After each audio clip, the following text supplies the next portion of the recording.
Olá, queridas centelhas divinas, bora entender de uma vez por todas o que é esse estado de presença, que às vezes parece ser algo tão inatingível, que todo mundo fala, mas parece que a gente não consegue, integrar aqui dentro da gente. Por que é tão importante falar sobre esse estado de presença agora? Porque hoje nós estamos iniciando um ciclo de 13 dias com esta potência da gente ancorar esse estado de presença. E quem está numa caminhada de chamas gêmeas, não existe nada mais fundamental do que o estar presente. E o mago traz pra gente essa potencialidade, porque ele fala inclusive da nossa capacidade de receber.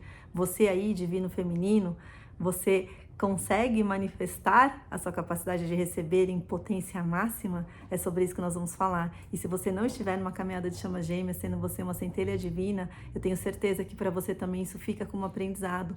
Por que a gente não consegue estar presente? Do que a gente está correndo? Né? Quais são os medos que a gente acessa? Como a gente faz para manifestar esse estado de presença? Como a gente faz para abraçar esse presente? Né? É uma frase bem clichê, mas o presente é um presente. Como a gente faz para abraçar esse presente na nossa vida? Então vamos lá. E no finalzinho do vídeo eu vou fazer uma leitura, eu acredito que vai durar mais ou menos uns 3 minutos, do que são esses 13 dias. E por que a importância de falarmos desses próximos 13 dias? Porque a gente chama 13 dias no Sincronário da Paz de onda encantada, porque esta onda encantada, esse ciclo de 13 dias, ele é um fractal, um reflexo do que a gente vem vivendo nos últimos 9 meses, desde julho de 2024.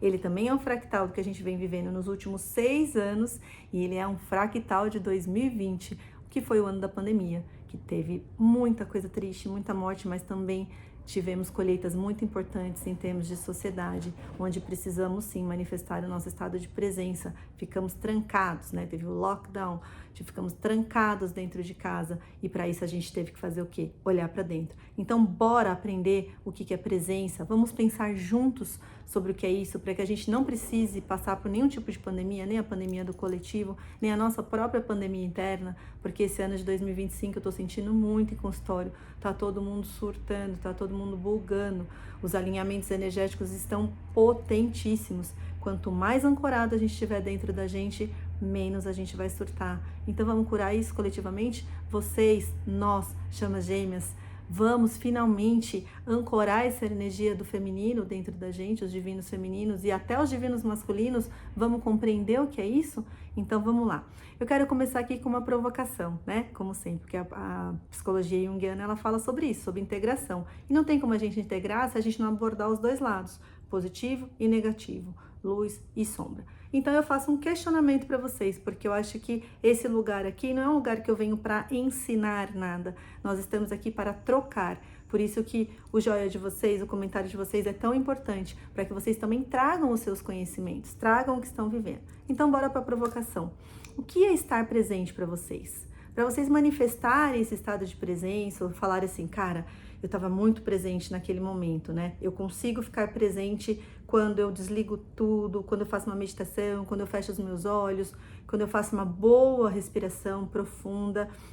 Eu preciso criar uma cena para que esse estado de presença se manifeste, né? Ou você é daquelas pessoas que já estão mais automatizadas e conseguem, por exemplo, estar dirigindo e presente no volante, olhando para tudo, percebendo tudo, se entendendo no aqui e agora, sem estar fugindo tanto assim para lá, né? Para o que está por vir, onde é que você vai chegar.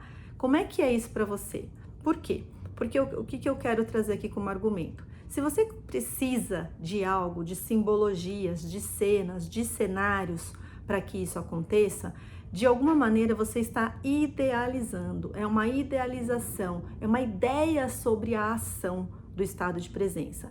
Quando a gente já fala numa idealização, de certa maneira a gente está colocando uma pré-condição para que o seu estado de presença exista. Se eu estou colocando uma pré-condição, você concorda que assim, o pré, eu estou falando do quê? De algo prévio, anterior. Se é anterior, não é presente. E se tem foco, né? A nossa sociedade também, que é muito patriarcal, falou assim, você precisa estar focado. Só que eles não significaram o foco no agora. O foco ficou assim, você tem que estar focado, então por isso você tem que ter metas. É praticamente uma coisa ligada na outra, não é assim? Ah, eu tô super focada porque eu tenho uma meta, eu tenho um propósito, é tudo jogado para lá. Então vocês entendem que a gente nunca tá presente porque a gente ou tá criando pré-condições para que o agora aconteça, ou a gente está prevendo, desejando, intencionando e focando em algo fora. O foco, por exemplo, como que a gente trabalha o foco? Foco é só quando assim, eu tô olhando lá para fora, lá naquele horizonte e mirando algo, ou foco para vocês é quando eu tô aqui dentro, de olhos fechados, e interiorizando, me entendendo como eu sou, ouvindo todos os ruídos e tal. É um ou é outro para vocês? 2 segundos. Pum, pum, pum. Nenhum dos dois. Nenhum dos dois. O foco é justamente você estar aqui dentro em consonância com tudo que te acontece fora também. O estar focado não é estar só aqui dentro, nem só olhando para o futuro. Entende a diferença? Eu vou trazer um exemplinho concreto, né? Que eu acho que fica tudo mais fácil da gente entender esses conceitos que às vezes dão uma bugadinha na cabeça da gente. Por exemplo, quando tem um amigo secreto, né? É muito comum você ouvir um relato, né? Você mesmo já deve ter passado por isso, de que assim, nossa, eu fui lá, escolhi um presente com tanto amor, com tanto carinho. Na hora que eu cheguei, entreguei meu presente, que era incrível, e voltei para casa com um par de meias, né? Uma gravata, no caso dos homens. Voltei com um brinco que a pessoa nem pensou, né? Se eu ia gostar ou se eu não ia gostar daquilo. Comprou a primeira coisa que achou ali numa barraquinha e tal. É muito comum a gente ficar idealizando este presente, olha o simbolismo, né? A gente fica idealizando o presente que a gente vai ganhar porque a gente se dedicou ao presente que a gente ia dar, né? Então a gente fica idealizando. Por que a gente volta tão frustrado? Porque a gente idealizou, a gente não estava presente no aqui e agora. Se a gente não espera nada da pessoa que vai nos presentear, a gente simplesmente recebe o que ela nos trouxe com um olhar de preciosidade. De repente, aquele par de meias pode ser incrível. Você pode receber aquilo e pensar, caraca, eu estava realmente precisando comprar meias. Não vou mais ter que comprar, essa pessoa pensou em mim. Eu estou receptivo a isso. Isso não quer dizer que você tenha que aceitar tudo que o outro te propõe, entende? Mas se você está receptivo para receber algo, isso fica muito mais valioso. Por exemplo, vamos tirar agora o exemplo do amigo secreto, vamos passar para um exemplo concreto de vida. Ontem mesmo eu estava dirigindo na estrada, com muita, assim, tava querendo chegar muito rápido, minha filha estava atrasada para uma festinha e tal, mas eu pensei assim, eu não vou ligar nada no carro, eu vou ficar só atenta no volante para que eu possa ter um estado de presença que me permita chegar mais rápido, ao invés de eu pisar no acelerador, não é mesmo? Porque isso seria arriscado. Então, fiquei ali presente. Por eu estar presente, eu consegui acompanhar movimentos de pássaros como nunca. Teve uma gaivota que passou aqui, não sei se era uma gaivota ou uma pomba branca, ela passou aqui, ó, do lado do carro e ela foi me acompanhando com um estado de presença, com uma leveza ali, que aquilo me emocionou, aquilo me trouxe lágrimas, né? E não é que eu sou uma pessoa bucólica, quem me conhece sabe que eu sou muito agitada, mas assim, aquilo me trouxe um estado de presença, de como se a natureza estivesse me amparando e me trazendo sinais sobre a minha vida, de uma maneira que eu nunca conseguiria ter percebido se eu não estivesse receptiva. E eu me coloquei no estado de recepção porque eu estava atenta e focada em mim mesma, dentro de mim, das coisas que estavam para acontecer ali, e também focada, sim, em chegar mais rápido, né, aqui em São Paulo. Então, assim, cada vez que a gente manifesta esse estado de presença e que a gente trabalha ele, a gente consegue ter mais acessos com a natureza, né? Então, por exemplo, às vezes você tá aqui quietinho, parado, sem olhar para nada, sem olhar para celular, e chega um passarinho e pousa perto de você. Ou você que consegue notar uma joaninha, né? Com isso você fala, eu vou pesquisar o que significa cada um desses animais. Eles são animais de poder. Que mensagem esse ser está trazendo para você? Você consegue chegar perto de uma árvore e sentir a conexão dela. Ela é uma consciência. O Ailton Krenak, né? O que ele costuma dizer? Ele diz que a água é entidade. A água não é um recurso natural, né? Isso está naquele livro dele, do Ideias para Adiar o Fim do Mundo. A água é uma entidade. Todas, assim, as plantas, os cristais, eles são consciências. Se você para um pouquinho para estar com o cristal, colocar o cristal na sua mão, você sente a temperatura dele, né? Como é que você sabe se um cristal é verdadeiro ou não? Né, pela temperatura, você sabe que é cristal de verdade, que não é vidro, né, ou qualquer outro tipo de plástico, sei lá, do que fazem, pela temperatura, mas para isso você tem que vir, tocar e sentir. Você pode sim conversar com uma pedra, isso não é coisa de doido, isso vai te ajudar a manifestar o seu estado de presença, né? E quanto mais presente a gente está nisso, mais o universo conversa conosco e mais a gente entra num estado de contemplação e de reunião. O que nós, chamas gêmeas, desejamos tanto? A reunião com o gêmeo. Como eu vou me reunir com o meu gêmeo, divino masculino, divino feminino, se eu não estiver reunida comigo mesma? Não é mesmo? Como se eu não conseguir compreender o meu estado de presença, como eu estou no mundo, como eu me encontro neste exato momento, como eu posso ficar imaginando o que o outro vai trazer para mim, o que o outro está pensando. E isso cabe para as chamas gêmeas e cabe para todos nós, porque assim, quantas vezes a gente não se depara assim, mas fulano pensou isso, fulano disse aquilo, fulano provavelmente não veio me ver, não me ligou, não me mandou mensagem porque estava mais amigo de não sei quem, ou porque estava fazendo outra coisa mais ocupada, não deu importância para mim. A gente sempre tem uma tendência de culpabilizar o outro, né? E na caminhada de chamas gêmeas, isso é muito normal, porque o gêmeo está espelhando a nossa própria sombra. Então, como eu faço para manifestar isso? Eu vou trazer um outro exemplo, né? Do estado de presença, de que o presente é um presente e de que ele contém o passado e o futuro, né? Então, por exemplo, como uma mulher consegue engravidar? A própria a anatomia, né, de uma mulher, ela é receptiva. É a mulher que recebe.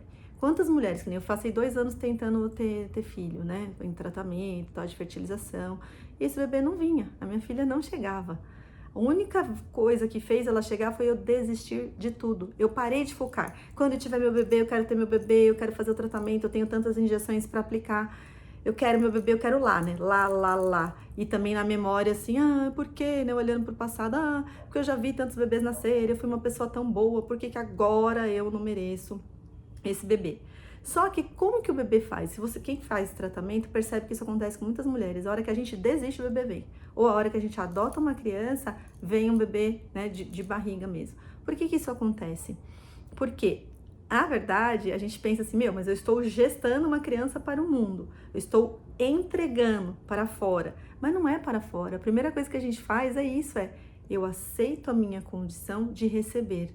E aí eu recebo, primeiro, um espermatozoide, que vira um óvulo, que vai receber um bebê, que é também uma alma.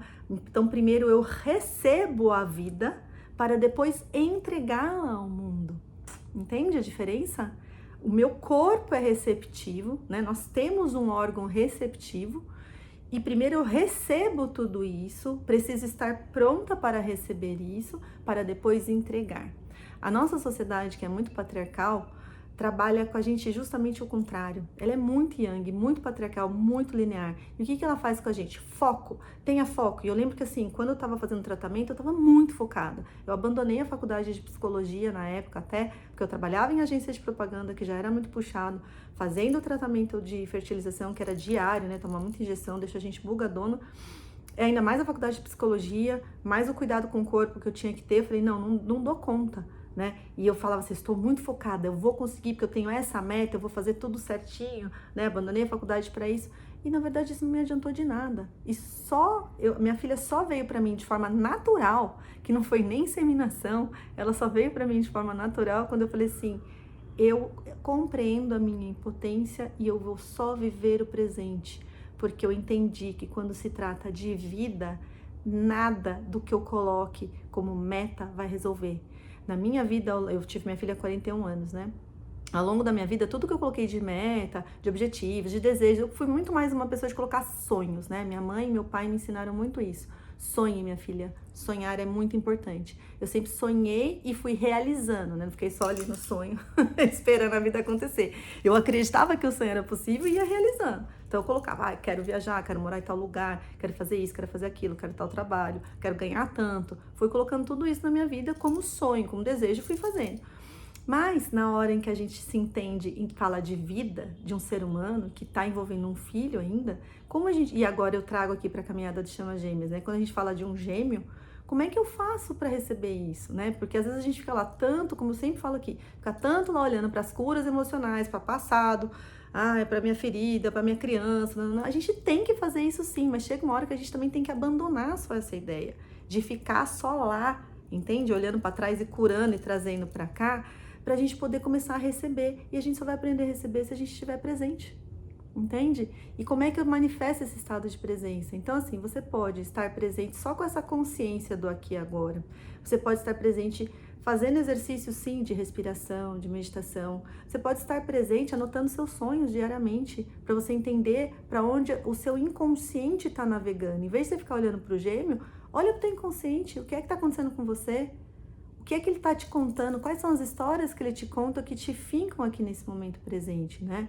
Então, assim, como a gente vai fazer para viver esses próximos 13 dias? Então, por isso que eu queria trazer aqui para vocês uma leitura bem breve sobre essa onda encantada. Eu sei que tem muita gente aqui que não é do sincronário, esse não é o objetivo também. O objetivo sempre é falar com chamas gêmeas, com o desenvolvimento de consciência, com ampliação de consciência, tratar da psicologia junguiana, que é a psicologia da totalidade, da integração, porque é isso que vai nos ajudar na reunião com o gêmeo, no nosso processo de desenvolvimento, né? Mas eu quero trazer aqui o Sincronário da Paz e mostrar para vocês o que é essa onda de 13 dias. Eu tô vendo aqui que tá saindo ao contrário, né? Mas depois eu vou colocar lá nas postagens, eu vou deixar este print e vou deixar nos shorts essa leitura que eu vou fazer agora, tá? Esse ciclo aqui, ó, de 13 dias, tá vendo? Começou hoje com o Mago Magnético. E o ano passado nós entramos nessa energia aqui, de julho de 2024 até julho de agora, 2025, nós estamos nessa energia da tormenta. Eu quero ler para vocês que cada casinha dessa tem a ver com: esse é o meu propósito, o meu desafio, o meu servir no mundo, a forma que eu dou, como eu recolho os meus recursos. Tudo isso é um propósito, tá? Tudo isso fala sobre o nosso propósito, como a gente atinge ele. Como eu recolho os meus recursos, como é que eu equalizo tudo isso. Isso daqui tem esse amarelinho aqui, a casinha 7, tem a ver com o nosso pescoço, tá? Como eu consigo fazer a integralidade disso, né? Como tá a minha integridade? Eu vivo aquilo que eu acredito, como eu intenciono, manifesto, libero, coopero no mundo e como é que eu transcendo, né? Cada uma dessas casinhas, depois quem quiser pode marcar uma leitura de mapa comigo, tanto o mapa, seu mapa individual, quanto o seu mapa com seu gêmeo, que eu faço uma leitura todinha de como vocês estão, para que vocês vieram e como é que é a energia de vocês junto. Mas aqui eu quero fazer uma leitura sem entrar em detalhes do sincronário, né? Porque o sincronário é um estudo bastante específico. Eu queria só que vocês fechassem os olhos de repente para ouvir a leitura, né, que eu vou fazer aqui, entendendo qual é o propósito desses 13 dias. E ao longo desses 13 dias, se vocês sentirem, vocês podem retomar esse áudio, né, só esse trecho, se for o caso. Eu vou deixar o trecho lá também nos shorts, para vocês entenderem o que eu tô fazendo aqui. E aí vocês podem pegar como reflexo, assim, como é que tem sido esse ano, o quanto eu pratiquei essas coisas que estão aqui. Como foram os últimos 6 anos? Como foi o ano da pandemia? Como é que eu estava em cada uma dessas frases que eu vou falar para vocês aqui agora, tá bom? Então, veja se fica legal, né? Vocês de repente fecharem os olhos, vou até tomar uma água, para vocês verem como é que funciona. Então, vamos lá, para essa leiturinha, né? Uma breve leitura dessa onda encantada. Eu vou virar aqui para poder ficar mais fácil para eu ler. Vamos ver se eu consigo passar para vocês também. Aqui. Então, essa é a breve leitura dos próximos 13 dias. Nós temos como oportunidade trabalharmos o nosso estado de receptividade, de encantar e de intemporalidade. Estamos aqui nos próximos 13 dias e nesses 13 anos, desde 6 anos atrás, para trabalhar, ancorar essa energia da presença, de forma que a nossa visão esteja ampliada, mas a partir do nosso coração, pois é o guerreiro dentro de nós que vai agir com esse formato de coragem para trazer a forma de todas as sincronicidades chegarem à nossa vida para nos fazer evoluir. E é assim, com esse tipo de sincronicidades, que ela é integral e ela atrai luz e sombra, que poderemos ter mais discernimento de recolher os nossos recursos. E a partir do momento em que a gente recolhe os nossos recursos, nós nos sentimos mais energizados, com capacidade de autogerar e catalisar a energia dentro de nós, que isso nos traz muita consciência e muita potência, a potência do sol, desse tipo de energia que a gente ancora nesse primeiro movimento até o 7º dia. E depois, com toda essa consciência, nós somos capazes de renascer com a força do dragão, de forma integral, conectando mente, corpo e alma, porque é fazendo essa conexão que nós vamos manifestar o nosso espírito na Terra. E esse espírito é um espírito que nos traz alento e nos conecta à manifestação da abundância, do nosso sonhar e do nosso intuir na Terra. E é isso que vai fazer com que a nossa semente cresça forte, com que ela seja liberada de uma maneira forte, concreta, com florescimento e com foco no aqui e no agora. Não é um foco lá fora, é um foco integral em quem somos, nessa força do dragão. E com essa semente sendo liberada no mundo, nós poderemos manifestar a nossa força vital e cooperar no coletivo, trazendo essa força da sobrevivência, da energia vital que nos faz trocar de pele com mais facilidade, porque é através do desapego que nós transcendemos. Não existe ancoramento do estado de presença sem desapegar de passado e de futuro. E é o enlaçador que vai nos dar essa potência de expansão. Então vamos entender que desapegar do passado e do passado e do futuro é a forma de transcendência e a forma de ancoramento desse estado de presença. Espero que tenha ficado claro. Por favor, deixem um like, seus comentários, sigam, nas postagens, eu vou colocar um detalhamento, nos shorts também. E eu agradeço muito, espero que vocês tenham compreendido. Se ficou alguma dúvida, podem me escrever. E eu saúdo vocês em Lakeche, eu sou o outro você. Assim falei, eu sou Eliane, refletindo o amor, a cura e a vontade de estar sempre presente. Um beijo.